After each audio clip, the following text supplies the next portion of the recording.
Quero fazer um teste com você. Vou fazer algumas perguntas e você terá apenas 3 segundos para responder. Se você hoje fosse escolher um carro popular, que carro você iria comprar? Qual seria a marca do seu creme dental? Que sabonete você usa?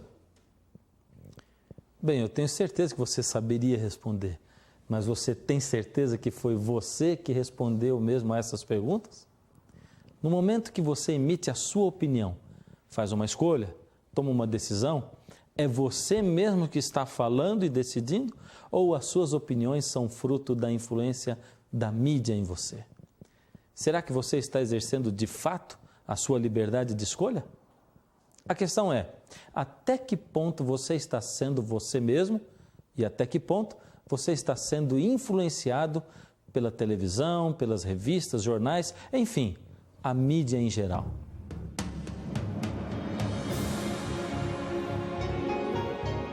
Ele permaneceu através dos tempos.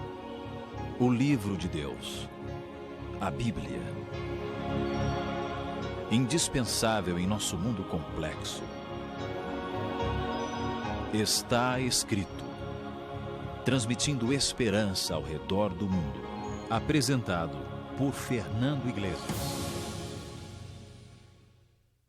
Hoje, por que creio? Você já experimentou escrever a palavra criacionismo em algum computador que tenha corretor ortográfico? Enquanto eu escrevo aqui, veja o que acontece. Acompanhe na tela.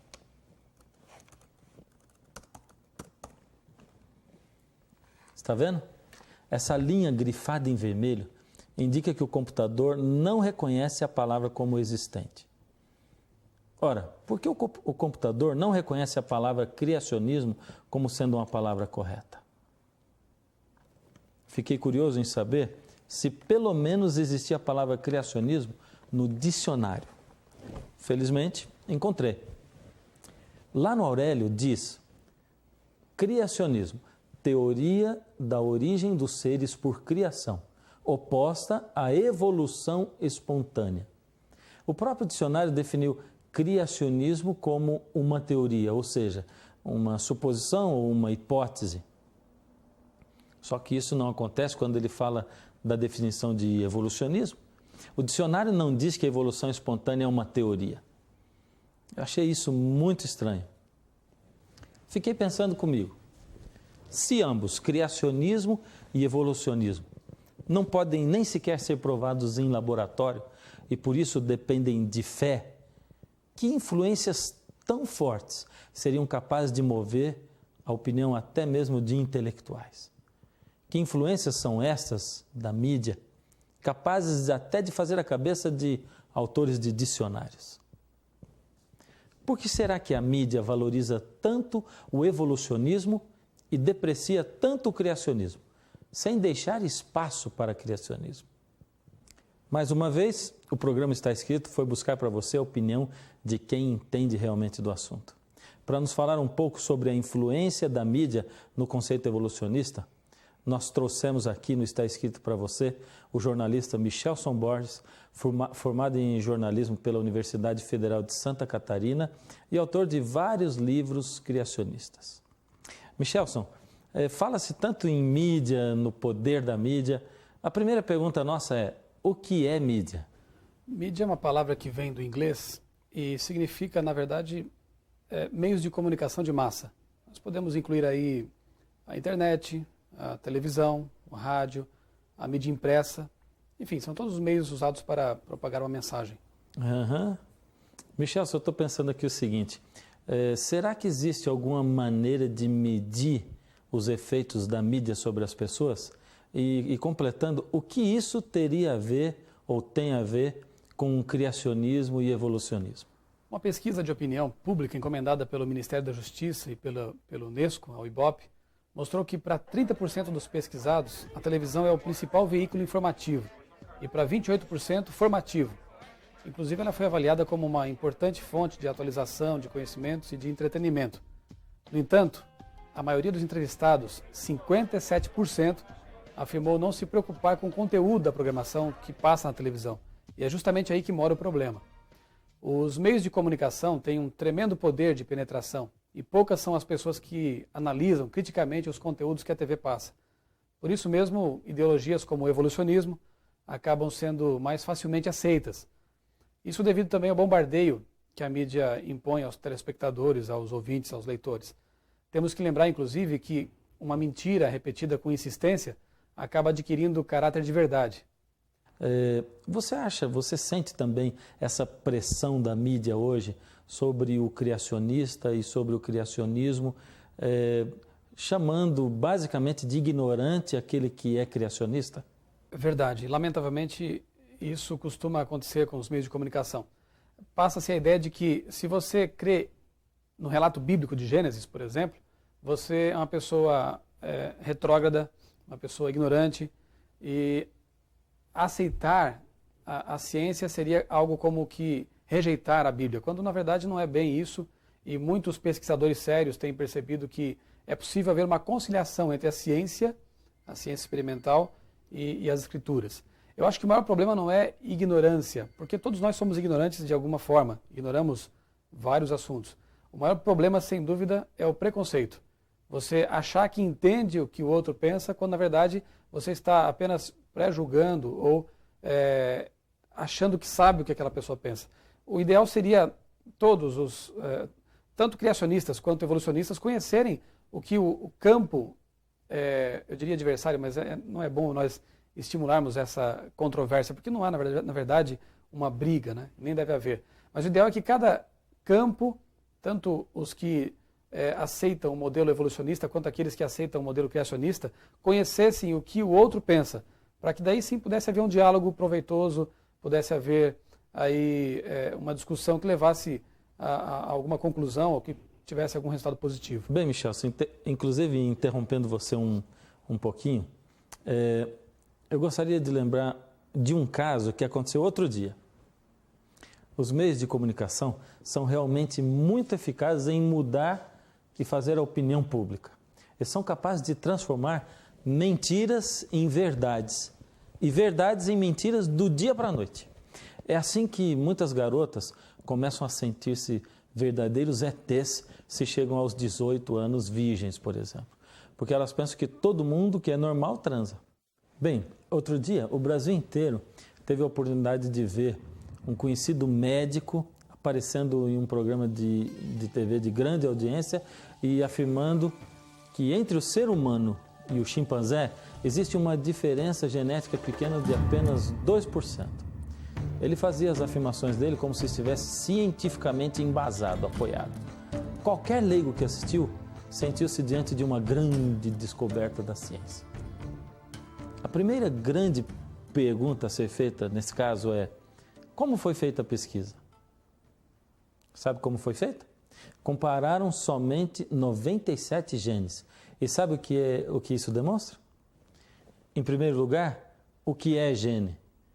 Bem, gene é o que determina as características dos seres. Não só a cor do cabelo, dos olhos, mas até quantos olhos vai ter, enfim, todas as características dos seres vivos.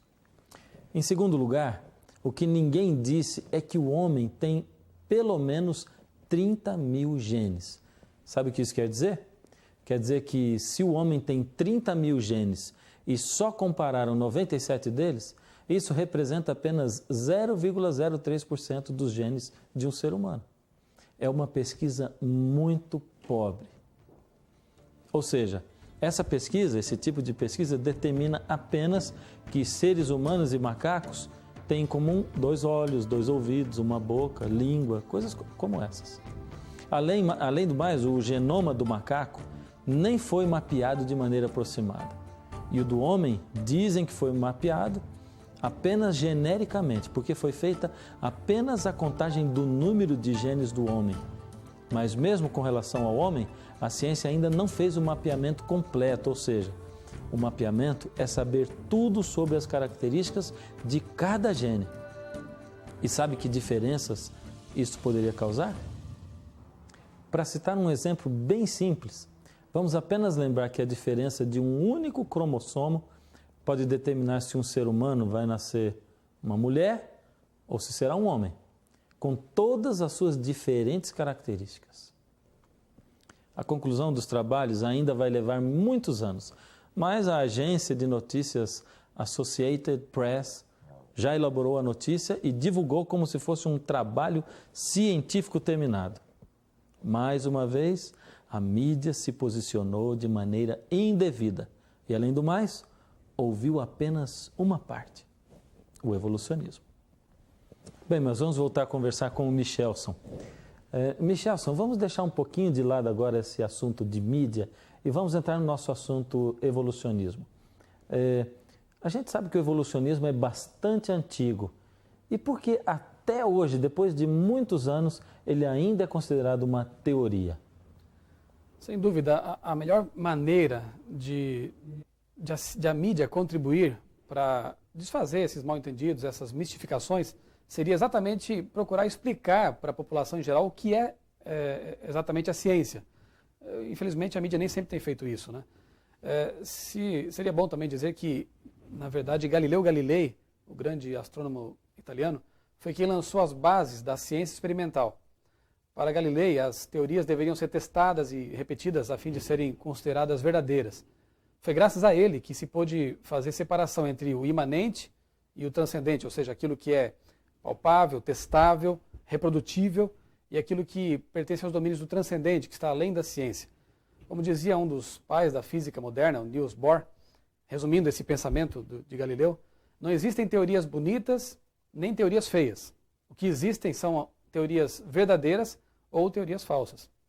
Portanto, eu acho que a ciência não pode descobrir Deus pelo simples fato de que a ciência lida com o imanente, com o testável, e jamais poderá chegar ao transcendente. Costuma-se dizer até que tentar descobrir Deus pela ciência seria algo como medir estrelas com uma fita métrica. É uma impossibilidade. Uma teoria como a da evolução das espécies, por exemplo, com tantos elos perdidos, desenvolvimentos milagrosos, como, por exemplo, a formação do olho, da visão, né? A formação do cérebro, essa máquina fantástica, né?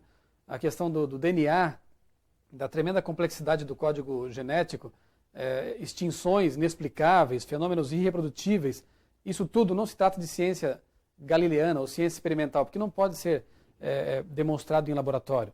Um outro assunto que não é esclarecido pelos meios de comunicação, pela mídia, é justamente essa compreensão do que é uma teoria.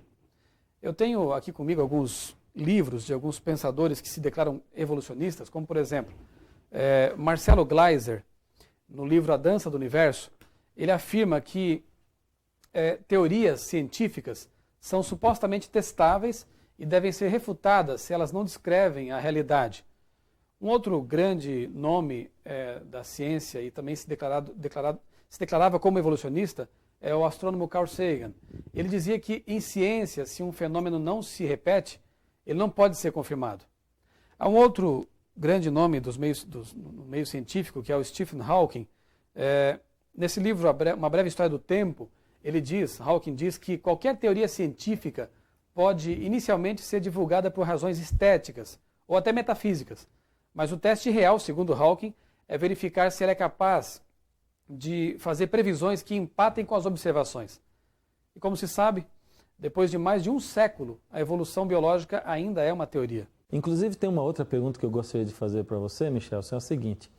Nós que somos leigos e olhamos a ciência de fora, a gente fica com essa impressão que a mídia passa para a gente de que os cientistas bons, os verdadeiros, são céticos, eles não creem em Deus, são ateus. Isso é verdade? Os cientistas, de maneira geral, não creem em Deus?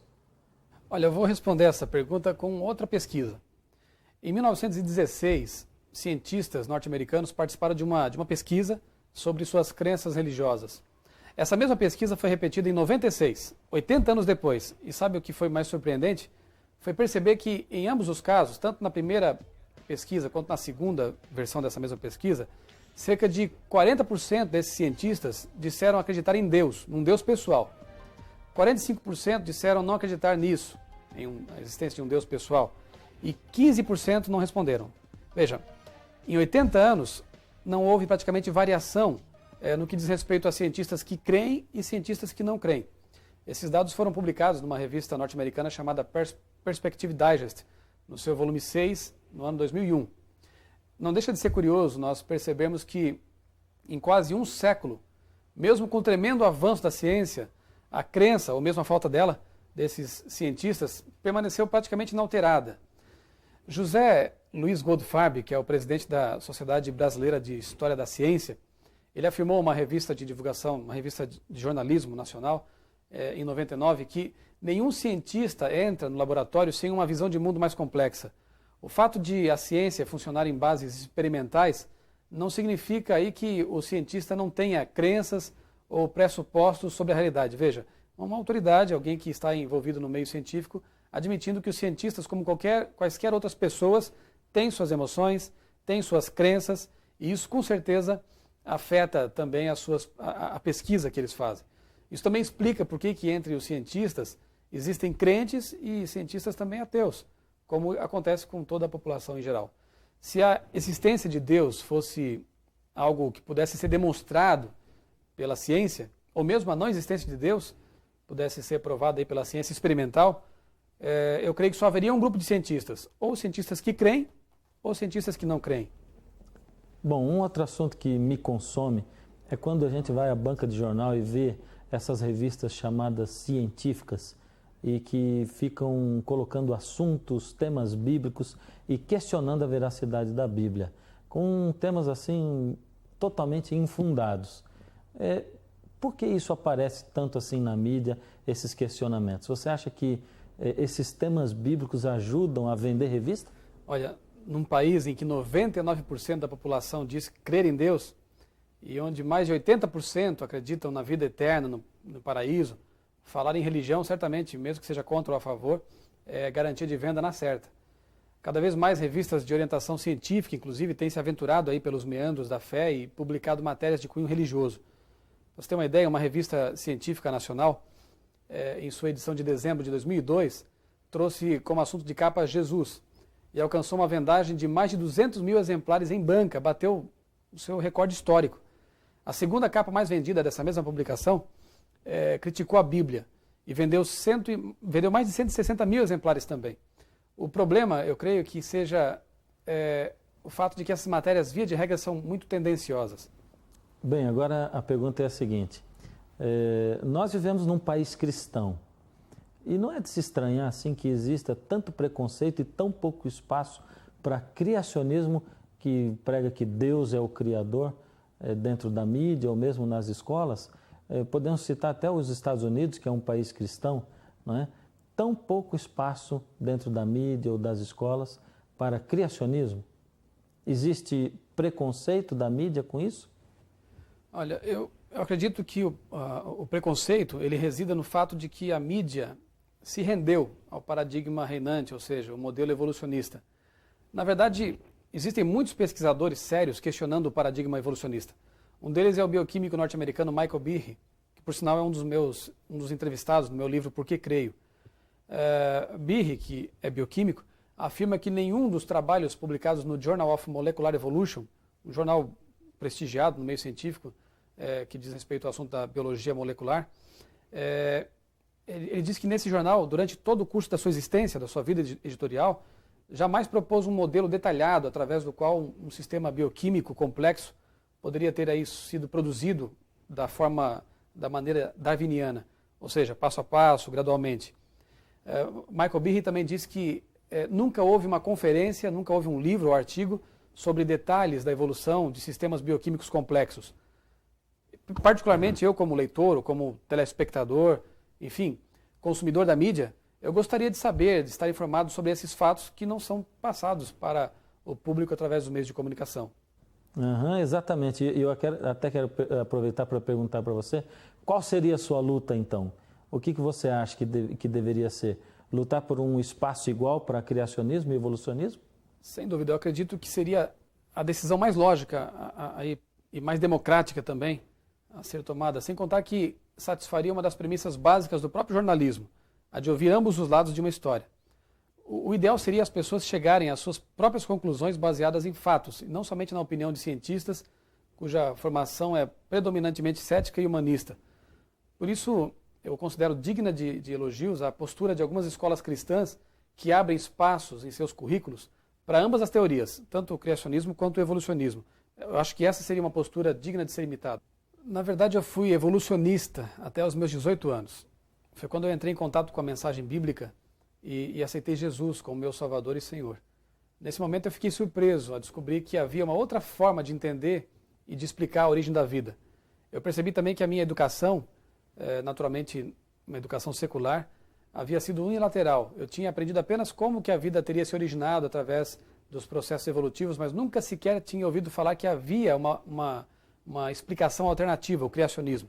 Então eu comecei a me aprofundar nessa controvérsia entre criação e evolução, e eu percebi que, embora ambos os modelos apresentem bons argumentos e também tenham suas limitações, o criacionismo provê respostas mais lógicas para essa questão da origem da vida, para os problemas da origem e da informação genética também, por exemplo, para a questão dos elos perdidos na coluna geológica, para o assunto da complexidade dos sistemas bioquímicos e muitos outros assuntos. Eu percebi que havia mais lógica realmente no modelo criacionista.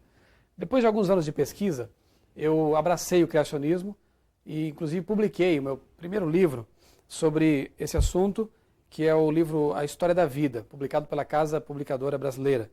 Nesse livro eu apresento o resultado dessa minha pesquisa, dessa minha busca pessoal, em alguns capítulos aqui. No livro mais recente, que é o livro Por que Creio, eu então entrevisto aqui algumas pessoas, alguns pesquisadores em áreas diversas, e apresento também no capítulo Digitais do Criador algumas evidências científicas de planejamento inteligente no universo.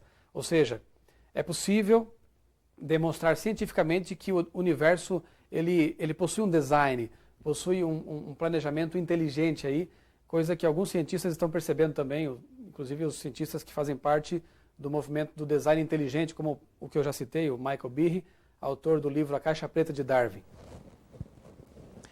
Quero convidar você a ler a Bíblia comigo. Você já viu alguma vez o que está escrito em Provérbios, capítulo 1, verso 7? Vamos abrir. Provérbios, capítulo 1, verso 7.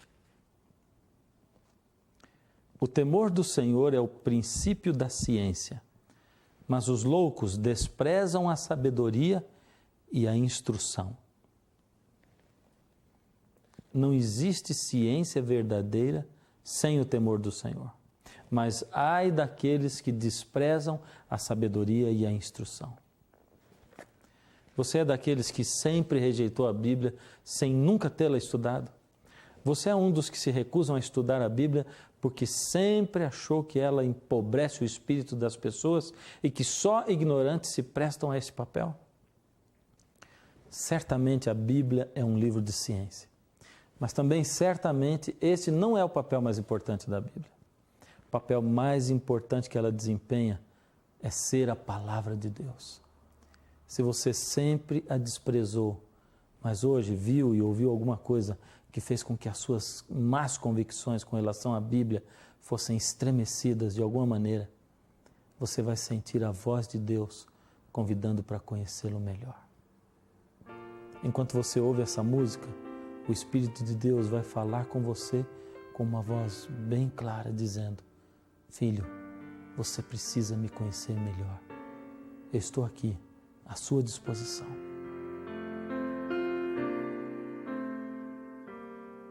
Eu quero saber quem fez o sol,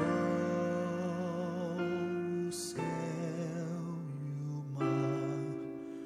Eu quero saber quem fez o espaço sideral. Eu quero saber quem fez a lua brilhar. Eu quero saber quem fez a estrela cintilar. Há um ser maior que fez o sol, o céu e o mar. Há um Criador,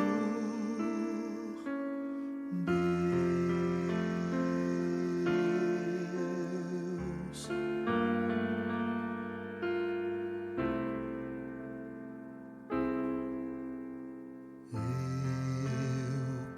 saber quem faz a flor nascer, quem é. Eu quero saber quem põe as aves a cantar. Eu quero saber quem põe o amor em mim. Eu quero saber quem faz o homem tanto amar a um ser maior que fez a flor, o amor e a mim.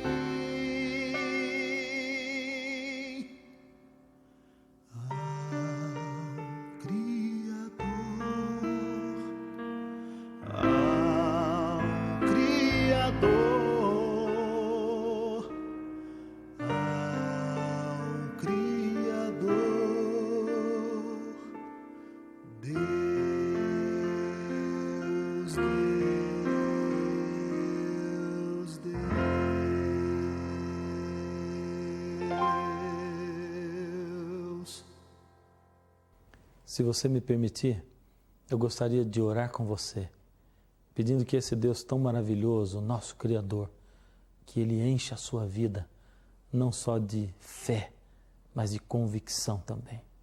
Incline a sua cabeça. Deus amado, quando olhamos, Senhor, para nós mesmos, vemos que não somos nada. Mas quando olhamos para o Senhor, um Deus tão maravilhoso, capaz de criar e manter tudo que existe no universo, nós vemos que o Senhor pode nos fazer tudo. Queremos confiar nossa vida nas Suas mãos, Senhor. Aumenta a nossa fé. Aumenta, Senhor, a nossa disposição em procurá-lo e servi-lo. Em nome de Jesus. Amém, Senhor.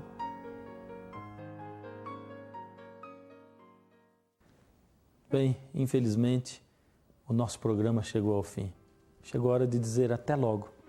Mas não se esqueça, está escrito: nem só de pão viverá o homem, mas de toda a palavra que sai da boca de Deus. Eu quero saber quem fez o sol, o céu e o mar. Eu quero saber quem fez o espaço